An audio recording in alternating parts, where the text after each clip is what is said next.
This is Inside Indiana Business Radio for Thursday, November 14th, 2024. I'm Mark Mazurek. For the second consecutive Tuesday, Indiana University's football team was ranked in the top 10 by the College Football Playoff Selection Committee. The astonishingly successful run is also leading to off-the-field wins for the city of Bloomington. Visit Bloomington Executive Director Mike McAfee said the Bloomington lodging revenues in October were up 19% compared to October of last year. For IU's most recent home game against Michigan, lodging revenues jumped 30% compared to a late October game in 2023. Winning is like beer and bacon. It makes everything better. It's driving demand, and when it's met and, and high demand obviously leads to more revenue. All told, an IU sellout home game generates between $6 and $7 million. But most years, IU isn't selling out games by the end of the year. This year is different, though. David Pierce is the chair of the Tourism, Event, and Sports Management Department at IU Indianapolis. He estimates that the success of this year's football team will bring around 70,000 more people to IU's Memorial Stadium. That alone generates between $20 and $25 million in additional spending. I mean, if you just roughly did that at $500 a person, which seems reasonable, I mean, that's $21 million of just direct spending in Bloomington that would not have happened. And then there's an economic impact that makes that a little bit bigger with the multipliers or whatever. So just super rough math, it's not insignificant, right? And that's not counting everyone who makes the trek to Bloomington without buying a ticket. The National Football League plans to keep its high-profile scouting combine in Indianapolis through at least 2026. The decision, announced by the league on Thursday, will keep the multi-day event in the same city where it has been held since 1987. However, sources say the league continues to explore options for other locations in 2027 and later. The 5-day event serves as a job interview and talent evaluation period for upwards of 300 top college prospects ahead of the NFL draft. Officials say the 2024 Combine generated an event-best $9.26 million for the local economy and drew more than 27,000 fans.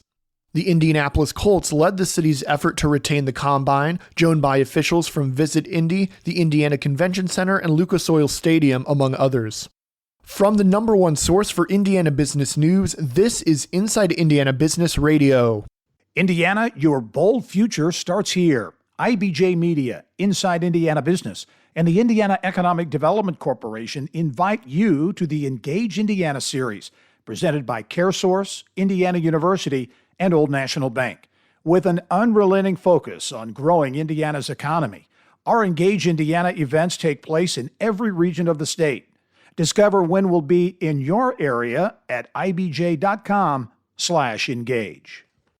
Movie star Arnold Schwarzenegger has now been cast in a new role in the orthopedics capital of the world. Zimmer Biomet announced that Schwarzenegger will be the company's chief movement officer. The new position, created just for Schwarzenegger, is meant to help advance the company's mission to improve quality of life.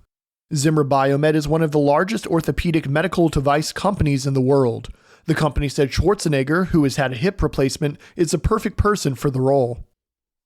Indianapolis-based Penske Entertainment Group announced Thursday that it has acquired the Grand Prix Association of Long Beach and its IndyCar race, the Acura Grand Prix of Long Beach in California, from longtime owner Gerald Forsyth.